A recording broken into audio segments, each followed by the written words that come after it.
Welcome to Fanfield Fiction, and welcome to part 2 of every Bond villain ranked. If you haven't seen part 1, go do that now. I've left a link to it in the description.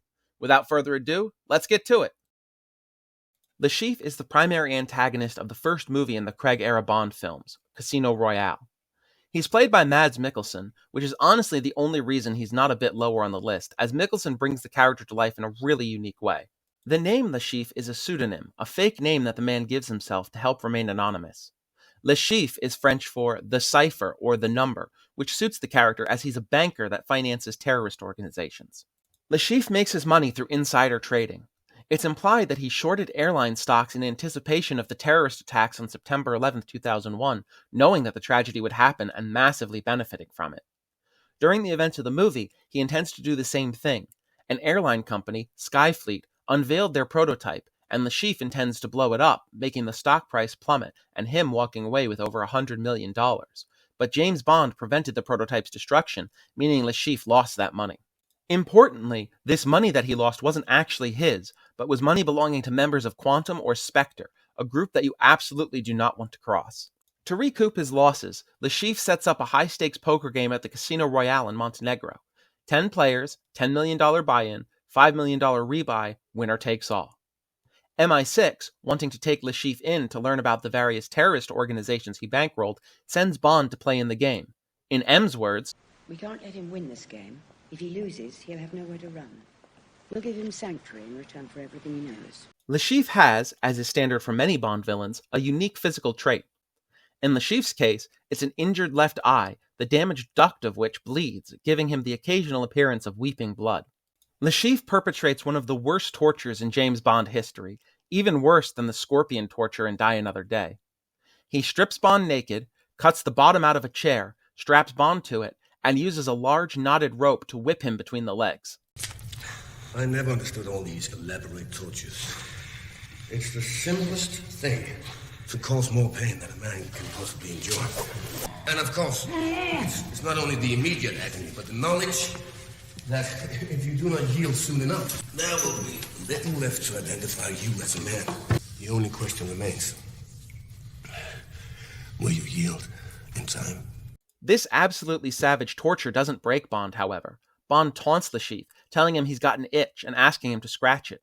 And when Le Chiffre whips him, laughs at Le Chiffre, saying, "Now the whole world's gonna know that you don't scratch my balls." Le Chiffre, after only a few minutes of torturing Bond, is approached by an unseen killer, Mr. White. Le Chiffre pleads for his life, but Mr. White simply says that money isn't as valuable to their organization as knowing who to trust, and executes Le Chiffre with a single bullet to the head before rescuing Bond, who has the password to the account with the poker game's winnings. Le Chiffre always struck me as one of the better villains from the Craig era. Mads Mikkelsen is a fantastic actor, and he brings the character to life very well, lending him a sinister gravitas. What stands out the most to me about Le Chiffre is his sheer brilliance. He's able to analyze probabilities of his opponent's hands just by what cards have already been played, and he's even clever enough to fake a tell, a distinctive giveaway in a card game that can tell those who recognize it whether you're bluffing. Now we're getting into the villains I really like. Gustav Graves, originally the North Korean military colonel Tan Sun-moon, is the major antagonist of Pierce Brosnan's last outing as Bond, Die Another Day. In the opening of the movie, during a hovercraft chase, Moon is apparently killed, leading the audience to believe that he was little more than a footnote to set the scene of the movie. However, it is later revealed that Gustav Graves, a brilliant diamond mine owner, fencer, billionaire, and philanthropist, actually underwent genetic therapy to change his appearance, all with the intent of destroying the West and uniting North and South Korea under one banner, his. He was born the son of a general in the North Korean military, and General Moon sent the boy to Oxford and Harvard in the hope that a Western education would help him bridge the gap between East and West.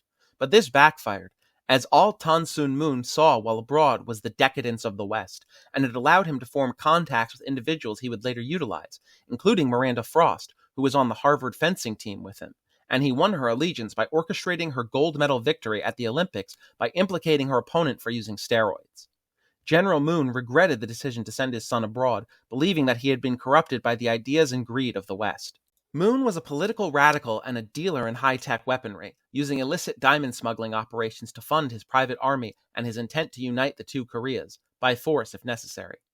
He had a secret base set up in the middle of the demilitarized zone between North and South Korea, and he utilized hovercraft that could float right over the countless landmines. MI6 learned of Moon's operation and sent Bond in to assassinate Moon, impersonating a diamond smuggler named Van Bierk.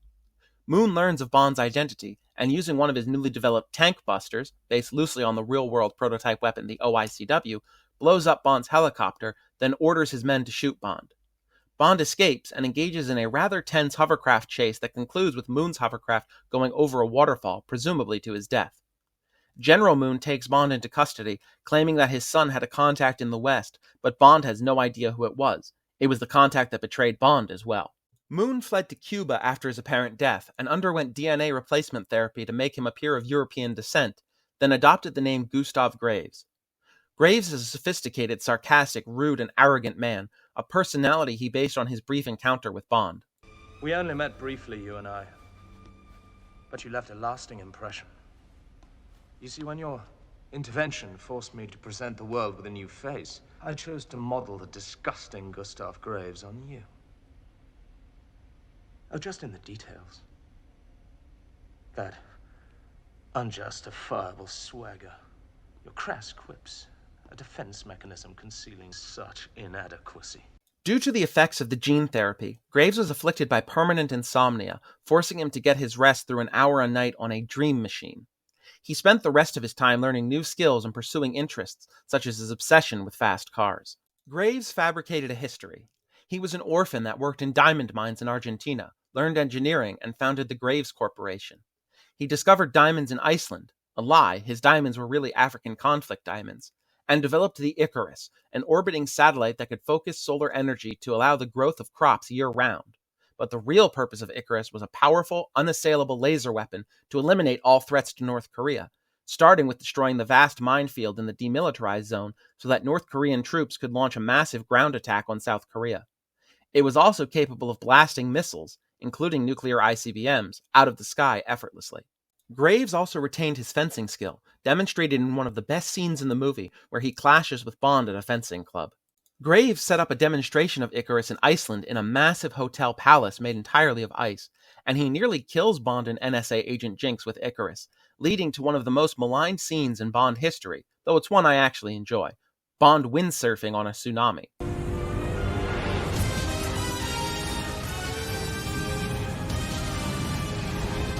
Bond, of course, escapes, saves Jinx, and returns to MI6 for further instructions, which are to hunt down Graves and eliminate him. Graves, on his personal plane, meets with and finally reveals his identity to his father, and when General Moon condemns him and his actions, saying his son died long ago, Graves kills him, though there is clearly a lot of pain in that action. Graves still loved his father, but he loved his objective of Korean supremacy more, and in his eyes, his father was a necessary casualty to that goal. Bond fights him on the plane, ending with Graves sucked into the engine and killed. Time to face destiny!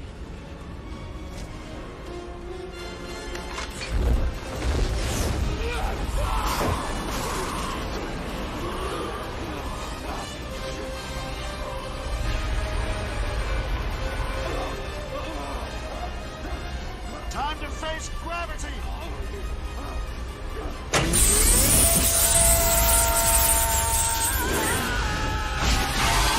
What I love about Graves is how he's a twisted mirror of Bond himself. Confident, full of charisma and bravado, walking into every room like he owns it. I'm also a bit of a sucker for orbital laser weapons, so his weapon of choice is a lot of fun for me. Victor Zokaz, more commonly known as Renard, the French word for fox, is one of two primary antagonists in The World Is Not Enough. He was an internationally wanted anarchist terrorist who conspired with someone we'll see a little later on the list to monopolize the world's oil market for profit. Zokaz had a traumatic childhood. He was born in Moscow to an uncaring alcoholic mother and an unknown father. His childhood was one of poverty, abuse at the hands of his drunk mother, and ridicule by his three half-sisters. He ran away at age 14 and joined the Soviet army, but quickly became unpopular with his fellow soldiers. His brutal, vicious methods were noticed by his superiors, and he was moved to the KGB. During the end of the Cold War, Zokaz served as a KGB assassin. It was during this time that he earned the moniker Renard due to his sheer cunning. He was eventually expelled from the KGB due to his mental instability, and subsequently embraced his Renard identity, becoming one of the world's most feared terrorists. For a while, Renard operated as a freelance assassin all around the world, earning money to fund his own agenda and building a terrorist cell of loyal zealots. MI6 records have him seen everywhere from Lebanon to Bosnia, Afghanistan to North Korea. He eventually turned his eyes to the daughter of oil baron Robert King, not out of any desire to hurt or kill her, but because he had fallen in love with her.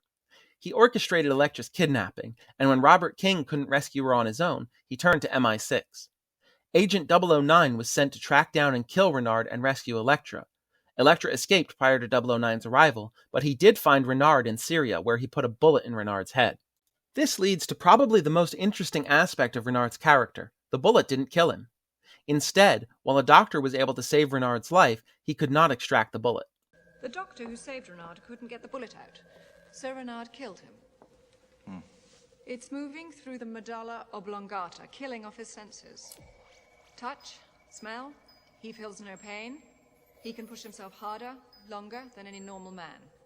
The bullet will kill him, but he'll grow stronger every day until the day he dies. During Elektra's kidnapping, she fell in love with Renard and convinced him to help her enact revenge on her father and take over his oil empire. And in return, Elektra would help Renard get his own revenge against the person that ordered his death, the head of MI6, M.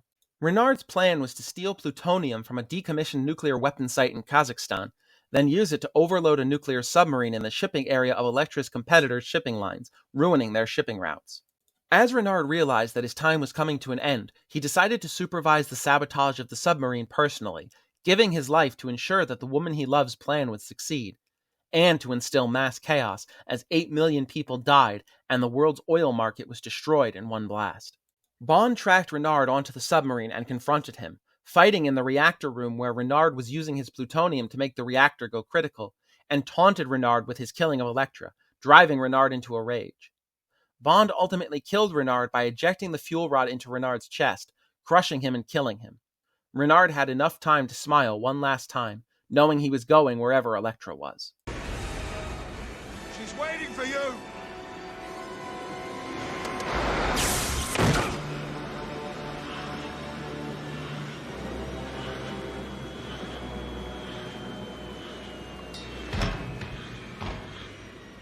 Of course, the most iconic aspect of Renard is his nigh invulnerability. We see him pull off some really impressive things, like holding a burning rock without flinching, but there's something else that stands out to me, his love for Elektra. As evil and insane as Renard was, many of his horrible actions were done out of love for her, and we don't often see that kind of devotion in Bond villains.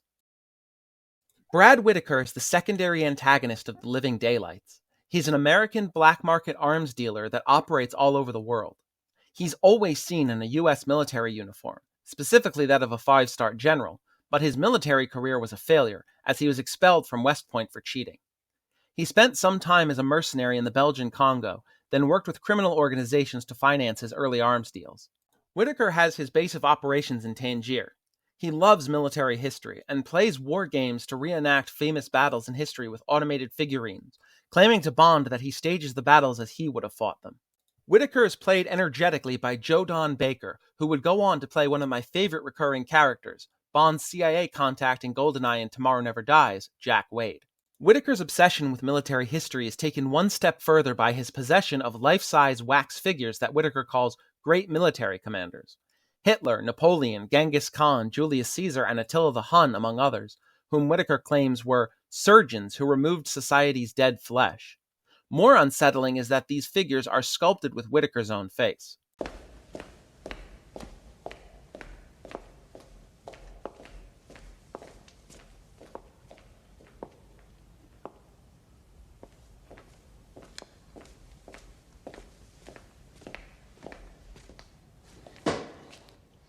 General Pushkin, how do you like my personal pantheon of great commanders? Butchers. Surgeons.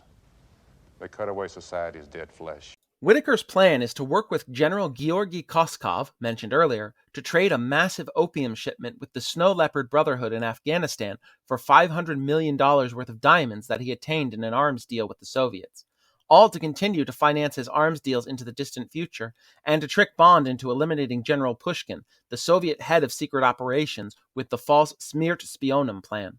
Whitaker's death comes, of course, at the hands of Bond at Whitaker's Tangier estate. Whitaker uses one of his newly developed machine guns with an integrated shield to force Bond to hide, but Bond outsmarts Whitaker, using his explosive keyring fob to knock a heavy statue over onto Whitaker, crushing him.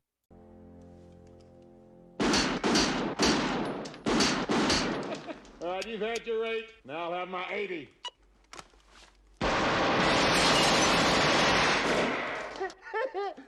Sorry to say your pop gun is no match for the latest body armor.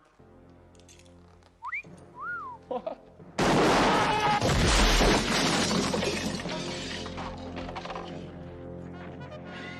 The most iconic aspect of Whitaker to me is his jovial nature.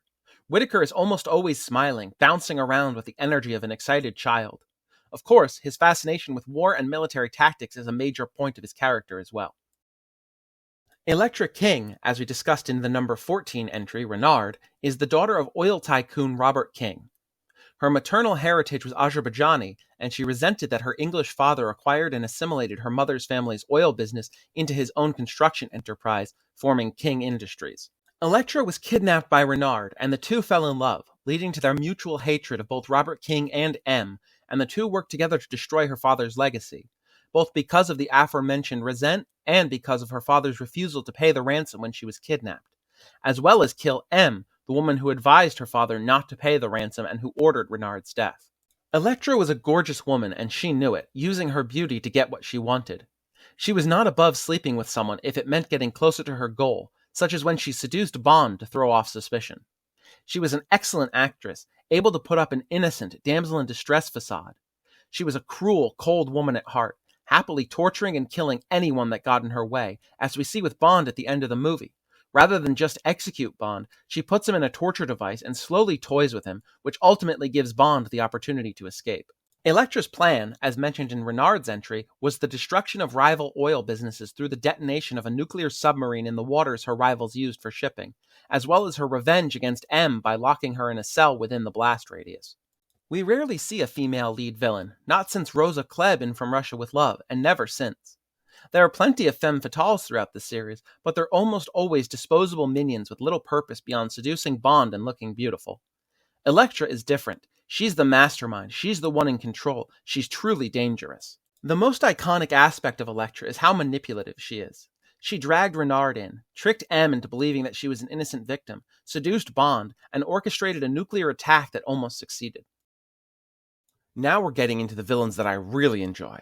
Hugo Drax, the major antagonist of Moonraker, is a brilliant American billionaire who owns an enormous estate where he trains astronauts and conducts research into a number of areas. Drax is rich, really rich, Elon Musk rich, Jeff Bezos rich. He's so rich, in fact, that his chateau was an actual castle in France that he had torn down. The entire thing moved, piece by piece, to the US, and rebuilt stone by stone so it was identical to the original. He bought the Eiffel Tower. No, I'm not kidding. But the French government refused to let him export it. The Drax residence. Every stone brought from France. Cute, isn't it? Magnificent. Why didn't he buy the Eiffel Tower as well? He did, but the French government refused him an export permit. Part of his company, Drax Industries, produced space shuttles, the production line known as Moonraker. These shuttles are actually able to land like conventional aircraft, making them a lot more cost-efficient, and these shuttles are the cornerstone of the movie. Drax's scheme is the eradication of humanity on Earth, followed by a reseeding of the population generations later. He constructed a space station with radio jamming capabilities, and designed a special gas from the flower Orchidea nigra, the black orchid, that would kill any human that breathed it, but not harm plant life or other animal life. He intended to launch this gas across Earth from his space station in large spheres, thus wiping humanity out so that the offspring of the individuals he chose could repopulate it from scratch, creating what he claimed was a master race. Ironically, his plan might have worked if one of his own Moonrakers hadn't developed a fault, requiring him to steal one he had already sold. MI6 launched an investigation once the wreckage of the plane carrying the stolen shuttle was found, and no shuttle remains were among the debris. James Bond was ordered to meet with Drax and investigate the shuttle's disappearance. Had that shuttle not been needed, there was a much lower likelihood that Drax's plan would have been discovered before it was too late. Drax's death is one of the best in the series in my opinion. He has Bond at his mercy, and when he stops to gloat, Bond strikes, forcing him out an airlock into the vacuum of space, of course with a snappy one-liner. At least I shall have the pleasure of putting you out of my misery. Desolated Mr. Bond.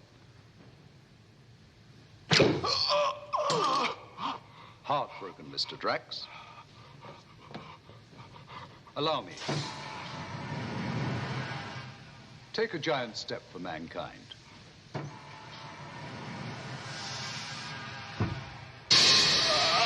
Moonraker is often maligned as nothing more than Bond in space, but I really like Drax as a villain. He's a completely compassionless genius obsessed with the conquest of space. For me, the most iconic part of Drax is his composure. He's almost always calm, collected, and analytical. We only even see him shout once, when Jaws hesitates upon being ordered to launch Bond out of the airlock. He's always calm, always in control. Elliot Carver is the head of a vast media empire, the Carver Media News Group, and is the villain of the movie that introduced me to the franchise, Tomorrow Never Dies.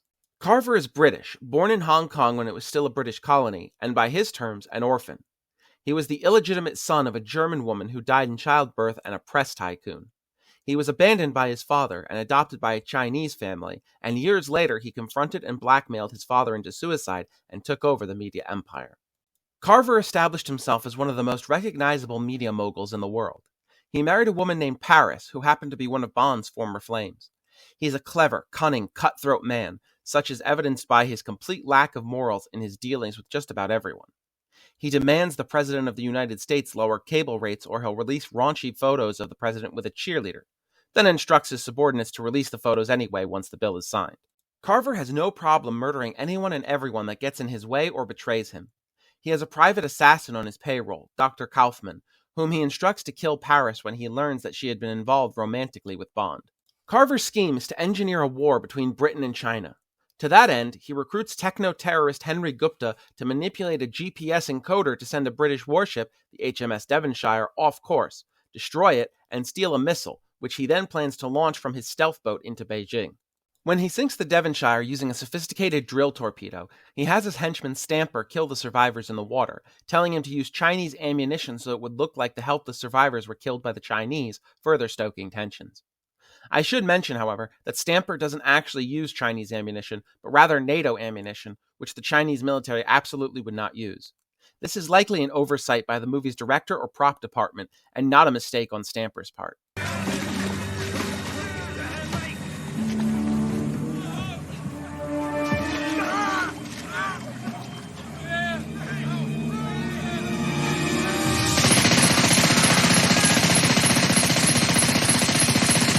Carver's missile attack would wipe out the Chinese leadership, leaving only General Chang, who would assume a high place of power and in exchange open China to the world's media, specifically through the Carver Media News Group. And why, you may ask, would Carver want to start a war? Simple. Ratings. Carver's plan, however, is ultimately foiled by James Bond and Chinese agent Wei Lin, his stealth boat unveiled and destroyed, and Carver ultimately killed by Bond throwing him into the blades of his sea drill, Bond mopping up the rest of the henchmen along the way. I may have some breaking news for you, Elliot.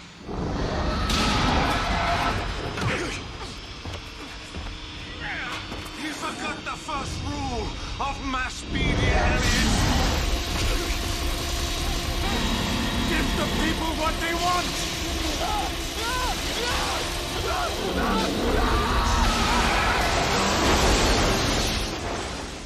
Carver himself isn't very imposing. He's slender, wiry, and rather physically weak, but his vast resources allow him to throw entire armies of foot soldiers at any problem. The most iconic thing about him for me isn't even who he is, but what he is. The Bond franchise is full of insane terrorists and fanatical zealots, but starting a war to profit off the news coverage is really unique in my opinion. Interestingly, the role was originally offered to Anthony Hopkins, but he turned it down and Jonathan Pryce was cast. Max Zorin is a German-born former KGB intelligence agent and a wealthy self-made industrialist, and is the villain of Roger Moore's last outing as Bond, A View to a Kill. Zorin was born in Dresden at the end of World War II.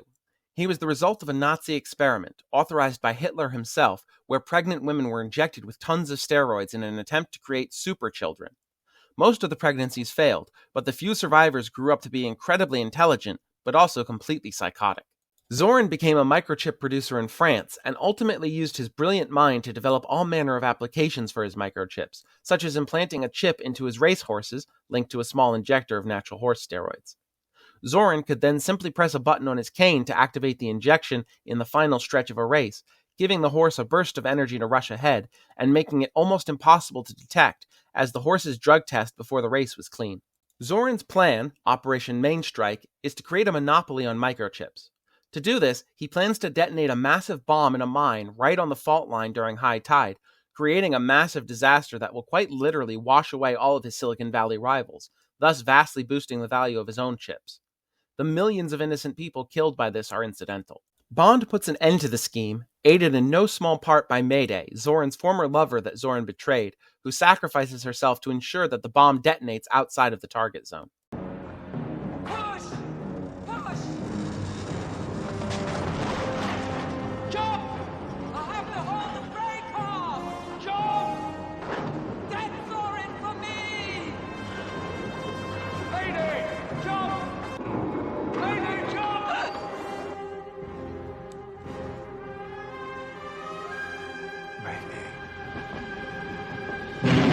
Bond chases Zoran onto his Zeppelin and fights him atop the Golden Gate Bridge, where Zoran shows his insanity one last time by laughing before he falls to his death.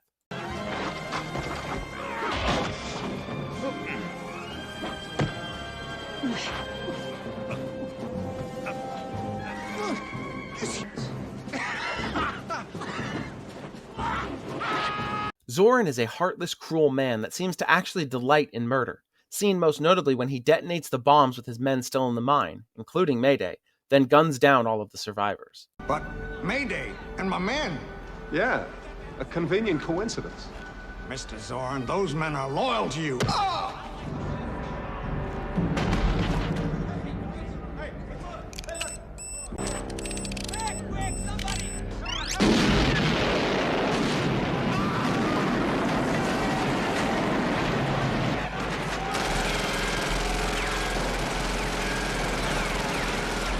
Zoran is played by the fantastic Christopher Walken and really seems to enjoy his evilness.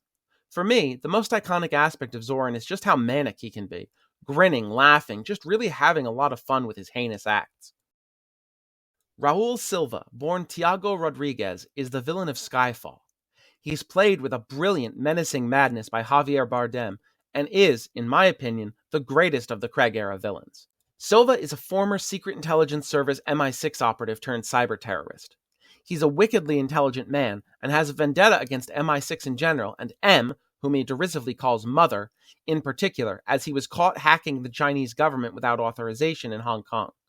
The territory was soon transitioning from a British colony to Chinese control, and with Chinese agents closing in on Silva, M, still a section chief at the time, made the decision to turn Silva over in exchange for 6 agents held by the Chinese government and to ensure a clean transition.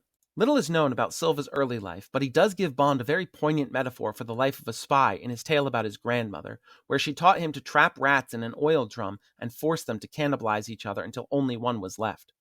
That survivor was stronger, and now only had a taste for rat meat, making it a perfect predator for hunting other rats. While in Chinese captivity, Silva was tortured and ultimately attempted to take his own life with the hydrogen cyanide capsule implanted in one of his molars, but his attempt failed. The poison scarred him, damaged his upper jaw, weakened his eye, and left him with slurred speech. It also paled his skin and melted several of his teeth, which he shows M and the audience in a scene while in MI6 captivity. It also twisted his mind and caused incredible physical pain. In his words, it burned all of his insides. Silva's plan is, quite simply, revenge. He starts by hiring a mercenary to acquire a hard drive with the identities of every NATO agent in the field, using M's own computer remotely to ensure she's at the center of it. Next, he bombs her office when he knows she's not in, killing 8 MI6 agents, and leaves her a message to think on her sins. He then leaks the information of the NATO agents, 5 initially with a promise of 5 more every week. Bond tracks Silva to Hashima Island in Macau and is captured by Silva, who explains that while Bond is M's favorite now, years ago he was M's favorite, and M will toss Bond aside the moment he's no longer useful. Using his hidden radio, Bond calls in reinforcements and captures Silva. However, this is exactly what Silva wants. He can finally have a face-to-face with M, and as Q decrypts Silva's laptop, it unleashes a virus that disables MI6's defense systems and opens every door in the compound, allowing Silva to escape. Silva makes his way to the courthouse where an inquiry into MI6's role in modern society is ongoing, and he and his men open fire on the assembled individuals, but when Bond arrives, he is forced to retreat.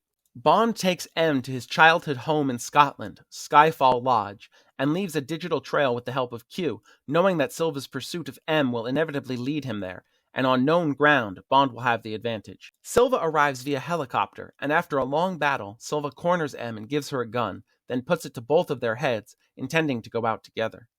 Before Silva can make M pull the trigger, however, Bond appears with a thrown knife into Silva's back, killing him, and Bond calls back to their first encounter.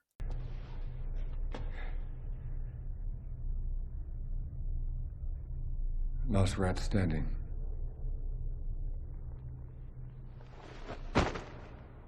However, M, who had been shot earlier, bleeds out and dies in Bond's arms. Silva is a fun and fascinating character, and one of only a few Bond villains that actually accomplishes his plan. He destroys the vast majority of MI6 and kills M. He's a perfect example of how dangerous an agent-turned-enemy can be, something we'll see in another entry a little later in the list. For me, the most memorable thing about Silva is just how prepared he is. He orchestrates his entire scheme in advance, including being captured and how he'll get free.